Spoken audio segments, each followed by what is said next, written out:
Hello and welcome back to another episode of Wargame Battles. I'm Zoe Kirk Robinson and today we're playing Airfix Battles for the first time. This is a cross between a board game and a war game. It's kind of an introductory thing for adults as well as kids, and you can play it with everything that's in the box as it is, or use miniatures, 1 to 72 scale miniatures from the Airfix range or similar ranges.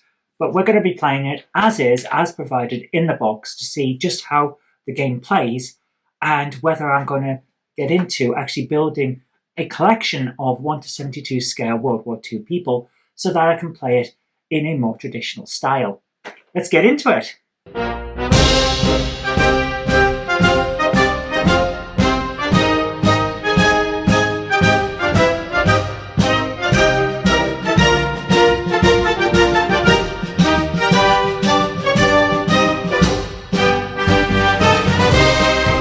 So this is Airfix Battles, and it's played on these battle mats. There are 2 of them, 1 and 2, a load of pop-out tiles and things like that. Cards to go with each side with different character traits. If you've played Warhammer, you'll know about data cards, very similar thing. So you've got 1 for the Axis and 1 for the Allies. A load of command cards as well, which do various things. And we're going to go through all of this today. We've also got a set of dice, some terrain tokens, which are very nice, vehicle tokens, which can also be multiple styles of vehicle, because why not have different types on different sides?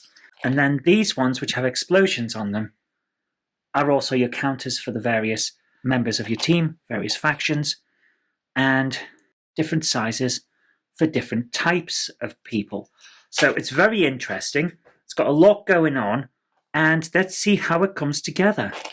To run the game, we have a campaign book, which gives you, I believe it's 10 different types of character, movement points table on the back for quick reference, and the instructions. We're going to be playing the first game, maybe the first 2 games, I haven't decided yet, to see how this goes.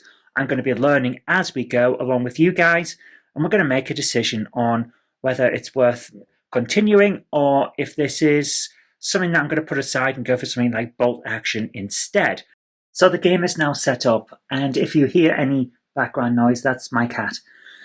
We've got the Axis on this side, the Allies on this side. I've picked the units. We've got a captain, veterans, and 2 infantry squads. For the Axis, which I've put down here, we have a captain, veterans, a machine gun section, and some grenadiers. We've already given them their 5 command cards. This is due to the what's called here the hand number. The captain says we get 4 cards. You add up all of these hand numbers down on the cards. The captain's the only one that's got them on either side for this, and then add 1 to the total, so they get 5 cards. So we got here, it ain't so bad. Either an infantry unit regains up to 2 men, or a vehicle. We've got no vehicles. Now we have rally, play on a pinned or retreating unit and resolve any set of morale checks for that unit. Automatically rally that unit to A-OK status. Command assault, an infantry unit may fire once, then move with +2 on its movement. Rough terrain only costs 1 to enter. We have rough terrain, so we're going to go through that later. Fire as an interrupt, 1 unit may fire during an enemy move. This fire must target the enemy unit that moved, so that's going to be very useful. And then sweeping advance. 2 units may fire, then move with +1 movement. All of these are going to be very useful. Now I'm going to leave these face up. Normally you wouldn't do that because, of course, you don't want your other side to see it. But the other side is us, so that's okay. Now with the Allies, we've got something a bit different. Lightning strike. 1 unit may move with +2 on its movement and then fire once. And that's not limited to infantry, that's 1 unit, so it could be any of these. By the way, on both sides, captain is allied to the veterans as 1 unit, so that would be those 2 together. Then we have rapid advance. An infantry unit may move with +2 on its movement, then fire once. Mechanized assault. A vehicle unit may move, or one infantry unit may move, then fire with 1 extra AT die for each AT weapon it carries. Do we have any ATs? I think we don't. Not on this side. However, I think this side might. But that's not really much use because that's the side that's got the card. Dropping lead, 2 vehicle units may fire once each. We haven't got any vehicles, so that's going to be useless. 2 vehicle units may move once each and then fire once each. Again, no units. So the allies are a little bit disadvantaged. We've only got 3 cards they can use. Again, I'm going to put them out. So now we have to decide who goes first. So we've drawn our hand of command cards. That's great. Oh, by the way, we can only play 2 of them per turn because we have a play value of 2. That's the same for both sides. Play value of 2, hand value of 4. So that's what those mean. We can play 2 commands each turn. We don't have to, we can. Our first scenario, we're going to cover this before we decide who goes first. Our first scenario is won by destroying at least 3 stars of enemy units. So, killing the captain would be 3 stars. However, he's allied to his veterans unit, which is 1 star. So if we killed them all, that would be 4 stars. So that's a great way of taking them all out, but they are veterans. The machine gun section has 2 stars, and so do the grenadiers. On the allied side, very much similar. Infantry squad is 2 stars, veterans 1, and captain is 3. So we're basically, for the Axis to win, they've got to take out at least 2 infantry or an infantry and the veterans. For the allies to win, similar thing, take out the grenadiers and the machine gun section or one of those and a veteran. That's the easiest way that they're going to do it. So, who are we going to have first? And you do this with a roll-off. Darker green for the Axis, lighter green for the allies. My cat is doing zoomies, so you'll just have to deal with the background noise. That's just life with a pet. The Axis are going first. They've got higher rolls. The player with the highest score can choose whether to start or allow their opponent to start. And this is about deployments. We're going to say the Axis are going to deploy first. So the player who lost the roll takes the Valor counter. I'm assuming this will become useful later, but for now, the Allied forces have Valor. And Axis are placing. So we're going to place our Grenadiers first. And I am going to put them behind this building in a nice pattern there. And that I have marked so that we can identify them. We have an identifier of 4 on the Grenadiers. So I'm going to mark them with 4 behind them so that I know who they are. Now, movement goes to the Allies for their deployment. And I am going to place the veterans with the captain. The veterans are behind this building, with the captain leading from the front and keeping those separate so that I know what they are, because he looks like average infantry. Now we go back to the Axis. This is our deployment zone, by the way. All of these are set squares. This is a square movement, tile movement, essentially. So the outer line tiles are where we can go. I'm going to now deploy our machine gun section. Meanwhile, we're going to put in our troops down here. The captain and his veterans are over here now. Base sizes don't seem all that important in this first one. So there we are. Final group is coming in, and these infantry are out in the open. But they've got their bazookas at the front as well. So everyone is now in, and I did have an extra guy, so he goes back in the box. That is our setup. Okay, each square can only have 1 unit in it, even if the unit is down to just 1 man. So yes, these are square by square movements, just how it is. Here's the sequence of play. We have 4 rounds. Draw command rounds, roll for initiative, play command cards, and clean up. Continue playing these rounds until one of you has destroyed at least 3 stars of enemy units. At the start of a new round, except for the first round, this is the first round, both players draw command cards. We've already got our command cards at the start of the game, so we don't do it in the first round. Draw them so that the player's hand size is back up to their current hand value. There you go. If the captain is killed, we will lose 4 on the hand value. The hand value is the same for Axis and Allies on this particular one. I've set it up that way. So we've got a hand value of 4 plus 1. So if he's taken out, we lose 4. We'll only have 1. That's how it works. So we can build back up to our hand value. So if we play 1 in one round, we'll pick 1 back up at the start with the draw phase. If we play none, we'll not have to pick up. Before you draw, you may optionally discard as many command cards from your hand as you wish. That is how we're going to get rid of the useless ones about the units for the Allied side. Now we roll for initiative. Before rolling, each player may discard 1 or more command cards to add +1 per discard to their initiative roll. Now that is strategic. So if we decide that we're not going to throw away those cards, we could now discard in the second sequence in roll for initiative to add +1. But of course, if we discard, the hand is reduced for the round. Player currently holding the Valor counter is the first to choose how many cards to discard. Right, so that's what the Valor is for. So Allies are the ones that get to discard. Both players roll a die and add 1 for each command card discarded. The player with the highest total wins the initiative and chooses which side will play the first order card. In the event of a tie, roll again with no modifiers. And then we play the command cards. So, in this round, let's bring this back in. 1 or more command cards to add +1 to discard on their initiative roll. Well, I'm going to discard for the Allies, since they're the ones that go first because they've got Valor, discarding 2.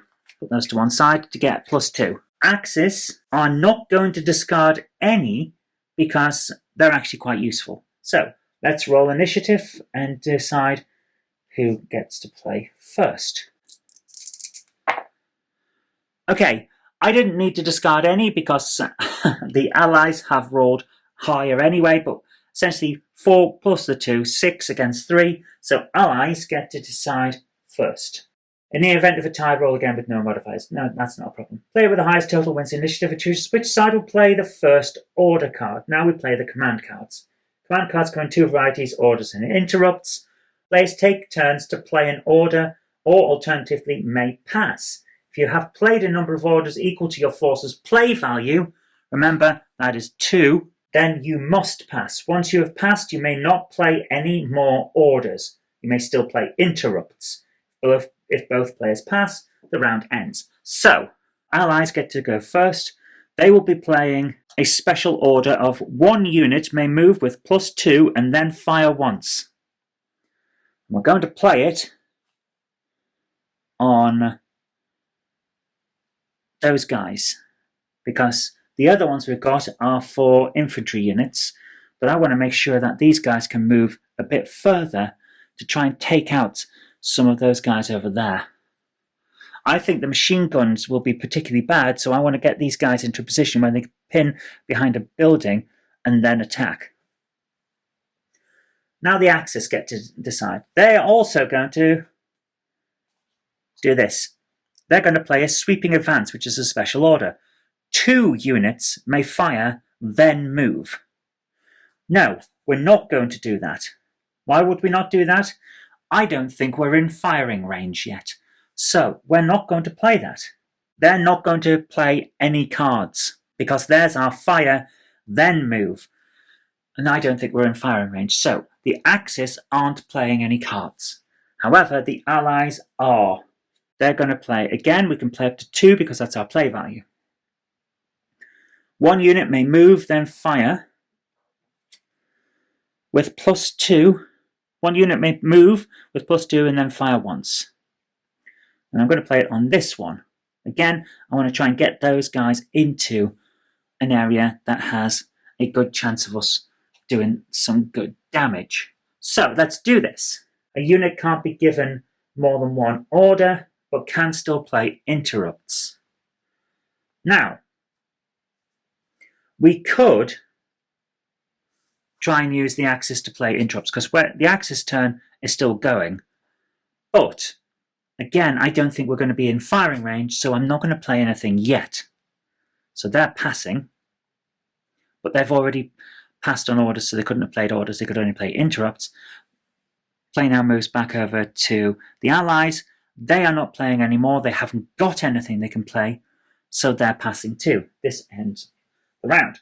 Put any command cards used in the round, including any orders with lasting effects that have expired, into the discard pile. If you've lost any units with hand or play values, adjust those. But we don't. Now we're going to play the command cards. We play command cards to give your units basic orders, special orders, blah, blah, blah. Right. Now we get to move. Each unit type has a number of movement points. All figures in a unit must move together into the same square. You cannot end a unit's move in a square occupied by another unit, but it appears that you can move through. We can enter rough terrain, but it will require 2 movement points to do. So let's do this. You can turn 90 degrees for free. Moving into an open terrain requires 1 movement point. Moving into rough terrain requires 2. Roads require 1. And square for cover requires 2. This is cover, this is cover, this is cover, and this is cover. So we're now going to move. This unit may move with +2 and then fire once. They have movement of 2. The veterans have a movement point of 2. And they get an extra 2. The captain is the same. So we are going to use these guys first. So they're going to move 2. 1, 2, and then an extra 2. 1, 2. Puts them out in the open, I understand that, but I think it's going to be important to get close enough to be able to fire. Right, there are guys, they've moved. Now they get to fire once because this is their thing. How far can they fire? That is the question. Use a fire action to shoot at an enemy unit. Select the firing unit and choose a target unit. Unless the command card specifically states otherwise, you may only fire 1 type of weapon at a target, but you fire all of that type in your firing unit. We have a submachine gun and grenades. The captain has a submachine gun and he has a hero value. If hit, always gets a save. That's fine. He doesn't need that. So he's got this, and they've got that. But if I decide to go for grenades, only the veterans have it, which means that only the veterans will fire. So I'm going to use the submachine gun if I can. They've got a war die of 1 per unit. So there's 5 of them, so they get 5. They're using SMGs. Permitted target is infantry or mobile weapons. What's the range? Okay, this is bad because I don't see a range on the weapons table. I'm serious here. There's nothing here about range unless that is the range. Is that the range? The rules haven't made this clear. We've got a snipe scope of and then 3. That's got 4. That's got 4. That's got 5. And that's got 4. Now in the rules, the firing unit's rifles only have a range of 4, so that corresponds. So that must be the range, but that is not a good way of writing the set of rules. I'm sorry, guys, but you haven't really made that entirely clear. I would have preferred that to be a little clearer. This is, after all, an introductory game. So we've got it worked out, but that's not great. So are they in range? They've got a range of 3. 1, 2, 3. They are in range. So we can move and then fire once. Okay, now we've got that cleared up. That's fine. We can work this out. They get 1 die per, and there are 5 of them. They're within range, and the line of sight is not blocked because I can draw a line to these guys. All units can fire in any direction, regardless of facing, unless stated otherwise, on their unit card. And remember, turning 90 degrees is free, so when I moved up, turned, and came across, that was perfectly fine. Raw number of dice indicated. Each result was equal to higher than the firing unit's dice value as a hit. Dice value, 4. Dice value, 4. So we are looking at 5 dice hitting on a 4+. Let's do this. 1, 2, 3, 4 have, and 5 have. Oh my goodness, every single one has. That's brilliant. So 5 have hit. Work out the effects of any hits, which are described below in more detail. Okay, where are they? For each hit inflicted and not saved, okay, we need to work that out. We've got morale afterward, range. Oh, finally, we found it. It's on another page. Range is marked by the sniper, so we were correct. Okay, that's brilliant. Units do not block line of sight, so infantry units don't. Okay. Do you only get a block if you've covered it? Please tell me that's not true. Please tell me that's not true. We've got 5 hits. The captain always gets a save using his assault dice value. Oh, come on down. So the captain can save, but no one else can? Okay, this seems very, very quick. This is a fast-paced game. Okay, the cover rules, if you're in cover, you get to save. You get to roll a save. The captain always gets a cover save, which indicates to me that everyone else doesn't. Oh my goodness. So his veterans don't. Okay, we've got 5 hits. No save, no save, no save, no save. Have I just immediately taken out all of them? I think I have. This seems very, very, very fast-paced. Am I going to end up with... It seems a bit weird. Right, so let's see. Cover saves. Player rolls a cover save for each hit on the unit. Roll a single die for each hit. If the cover save is equal to or greater than the target unit's dice value, the hit is negated. So he's got a 4+, and he's been hit once because I've used the other 4 to take out the others. So he's down. Captain is down now, which means I've just taken out 4 stars. This can't be right. Seems incredibly fast-paced, doesn't it? I've just won. Allies have immediately won by charging straight at the guy who wasn't given a chance to get in cover. Seems a bit fast-paced, but I kind of like it. It works. If that's how this works, then that's brilliant.